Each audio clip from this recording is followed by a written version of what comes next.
Magandang araw mga kapolitika at welcome back dito sa ating YouTube channel. Usap-usapan ngayon dito sa mundo ng social media itong pa-hotel accommodation ng Miss Global 2025 na kung saan ay binabatikos ng ilang netizen online dahil hindi di umano nagustuhan ng mga Vietnamese supporters yung pa-hotel accommodation ng nasabing beauty pageant. Pero bago ang lahat ay huwag kalimutang mag-like at mag-subscribe na rin kayo para updated kayo sa ating mga latest issue. At sa katatapos nga lang po na Miss Global 2025, the other day is marami po ang nagsasabi na narab daw po ang ating kandidata dito sa nasabing beauty pageant. Nasa 4th runner-up lamang po ang ating kandidata, and then yung 3rd runner-up naman USA, 2nd runner-up Puerto Rico, and then yung 1st runner-up is si Jamaica. So nanalo po dito yung Vietnam na si Nu Van Nguyen. So isa na naman pong Nguyen mga kapolitika ang nanalo dito sa Miss Global 2025. Actually last year pa sana ito, but ngayon lang po dahil na-delay itong nasabing beauty pageant.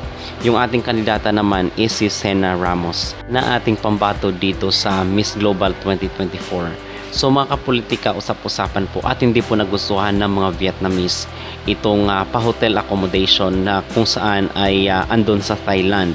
So ang sabi nila, di ba, pag sinasabi natin Thailand, dapat pasabog talaga at bongga yung kanilang accommodation. But sad to say is itong nangyari kay Miss Global, ang sabi nila ay wala daw di umanong budget na itong Miss Global kasi minor pageant lang naman ito at hindi naman kilala itong nasabing pageant.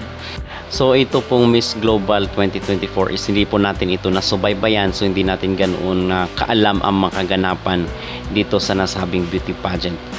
But ang sinasabi ng ilan ay talagang na-rab daw po itong ating kandidata dito sa kanilang beauty pageant at deserve daw dapat sa top 3 itong si Sena Ramos dito sa Miss Global 2024. So wala tayong maging gaanong reaksyon. But sa tingin ko naman is deserve lang din na hindi maganda or hindi nanalo ang ating kandidata kung ganito lang din naman ang magiging accommodation or yung kumbaga pa premyo or reward ng Miss Global 2024 sa kanilang mga winners. So mas mabuti pang wag na lang, okay? Kasi parang hindi nakaka-proud mga kapolitika sa totoo lang. So yun ang aking maging personal na reaction at aking komentary dito sa sa Miss Globe, kakatapos lang na Miss Global 2024 doon sa naginanap dito sa ating karating bansa. Mga kapolitika, ano ang inyong magreaksyon dito sa pa-hotel accommodation ng Miss Global sa kanilang winner na si Miss Vietnam?